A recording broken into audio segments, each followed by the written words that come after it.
Mohanavani Telugu podcast వింటున్న శ్రోతలందరికీ హృదయపూర్వక ధన్యవాదాలు. ముందుగా అందరికీ శుభ గురువారం. ఈ గురువారం రోజు మనం సాయి లీలల శీర్షికతో సాయి లీలలు ఎన్నో చెప్పుకుంటున్నాము, అందరికీ షేర్ చేసుకుంటున్నాము. ఆ సాయి యొక్క ఆశీస్సులు పొందుతూనే ఉన్నాము. ఈరోజు కూడా మరొక లీలలు విని అందరికీ షేర్ చేద్దాం. సాయి షిరిడి సాయి, సాయి రామ్ సాయి రామ్ ప్యాर से बोलो साई राम, साई राम साई राम प्यार से बोलो साई राम. साई कुटुंबम షిరిడి సాయి కుటుంబం, కులమతాలు లేనిది, కలిసి మెలిసి ఉండేది. సాయి కుటుంబం షిరిడి సాయి కుటుంబం. నరసింహరావు నరసింహస్వామీజీతో కలిసి షిరిడికి ఒకసారి రావడం జరిగింది. రెండవ రోజున రహతా దగ్గర సకోరి అనే ప్రాంతంలో కుష్టి వ్యాధితో ఉన్న ఒక బిచ్చగాడిని చూశాడు. నేను తిరిగి వచ్చేటప్పుడు నీకు 4 అణాలు ఇస్తానని అతడికి చెప్పి పొరబాటున ఆ విషయం మర్చిపోయి వచ్చేశాడు.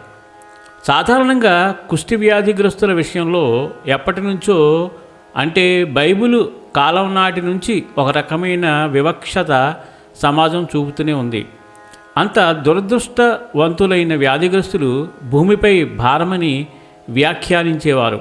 కాబట్టి వారెప్పుడూ సమాజానికి దూరంగానే ఉంటూ బ్రతుకుతున్నారు. శ్రీపాద శ్రీ వల్లభ చరిత్రలో అత్యంత ఘోరమైన శిక్షగా పేర్కొంటూ ఈ రకం వ్యాధిగ్రస్తులకుండే దురదృష్టకరమైన అవలక్షణం వారి కామోద్రేకమే అంటూ చెప్పుకొచ్చారు. ఒక సర్పం కూడా అటువంటి వ్యాధిగ్రస్తులను కాటు వేయదట. ఎందుకంటే ఆ వ్యాధికి పాము విషాన్ని మందుగా వాడుతూ ఉంటారని ఉంది. ఒక మనిషిని కుష్ఠరోగి అని పిలవడమే చాలా అవమానకరమైన విషయం. అది భూతదయ అనే గొప్ప పదానికున్న విలువను తగ్గించేది, లేక భూతదయకు విరుద్ధమైన భావాన్ని ప్రేరేపించేదిగా ఉంటుంది. అందుకే నేను కుష్ఠరోగి అని అనకుండా కుష్ఠు వ్యాధిగ్రస్తుడు అని ఇక్కడ పదే పేర్కొనడం జరిగింది. షిరిడి తిరిగి వచ్చిన తర్వాత నరసింహరావు ద్వారకామాయికి పోయి అక్కడున్న బాబా చిత్రపటం దగ్గర ప్రార్థనలు చేశాడు. కానీ వింత ఏమిటంటే ఆ చిత్రపటంలో బాబా ముఖానికి బదులు కుష్ఠుబాధితుడు ముఖం కనపడింది.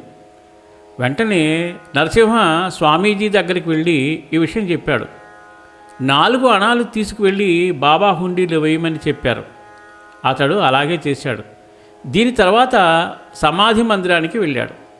అక్కడున్న బాబా విగ్రహంలో కూడా బాబా ముఖానికి బదులు కుష్టి బాధితుడి ముఖమే కనపడింది. దాంతో అతడు తప్పు చేసిన వాడుగా తప్పించడం మొదలుపెట్టి బాబాను తన తప్పు క్షమించమని వేడుకున్నాడు. ఇక ఇంటికి తిరిగి వస్తూ ఉండగా బస్సు సకోరి దగ్గర ఆగింది. పూర్వం ఉన్న స్థలంలోనే కుష్టి వ్యాధిగ్రస్తుడు కూర్చుని ఉన్నాడు. తనని చూసి దగ్గరకు వచ్చి బిచ్చం వేయమని అడిగాడు. ఎంతో వినయంతో నరసింహరావు అతడికి డబ్బులు ఇచ్చాడు. విచిత్రం ఏమిటంటే ఆ బిచ్చగాడు అందరి ప్రయాణికుల దగ్గరికి వెళ్లకుండా తన దగ్గరికే వచ్చి అడిగాడు.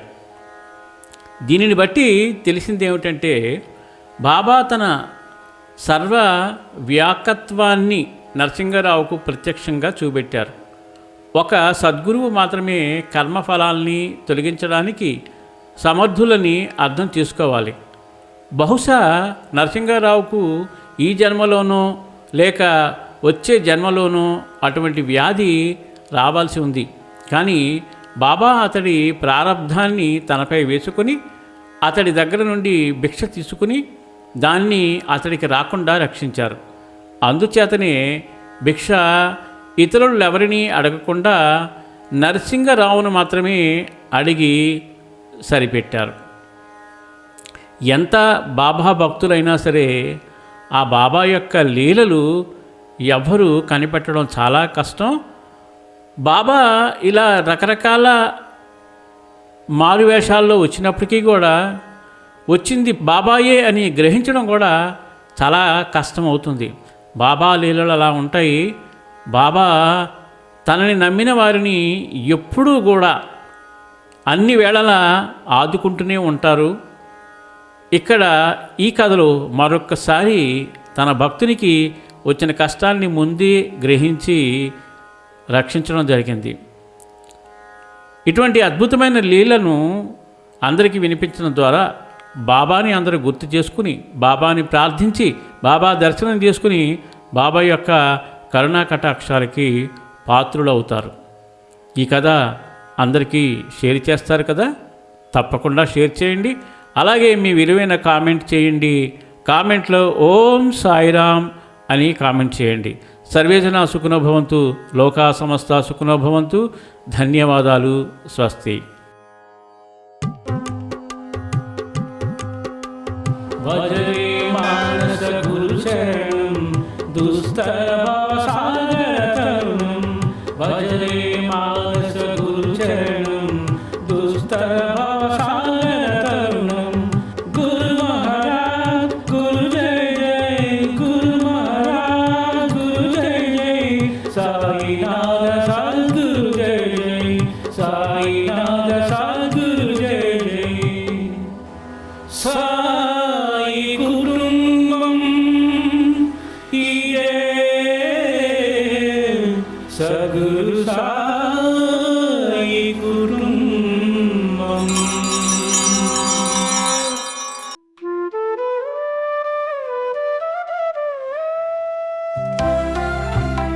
సత్సంగం సత్సంగం భగవంతుని లీలలు, సాధు సత్పురుషుల గాథలు, మహాత్ముల జీవిత గాథలు. భగవంతుని తత్వం తెలుసుకునే ప్రయత్నమే సత్సంగం. ఈ సత్సంగం వినండి, వినిపించండి, వింటూనే ఉండండి. సత్సంగం ఈ సత్సంగం.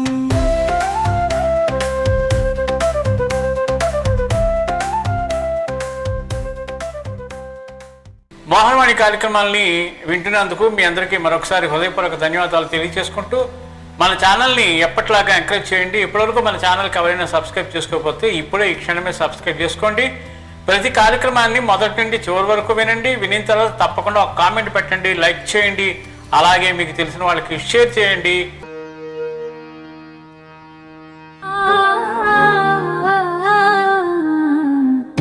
మోహనవాణి.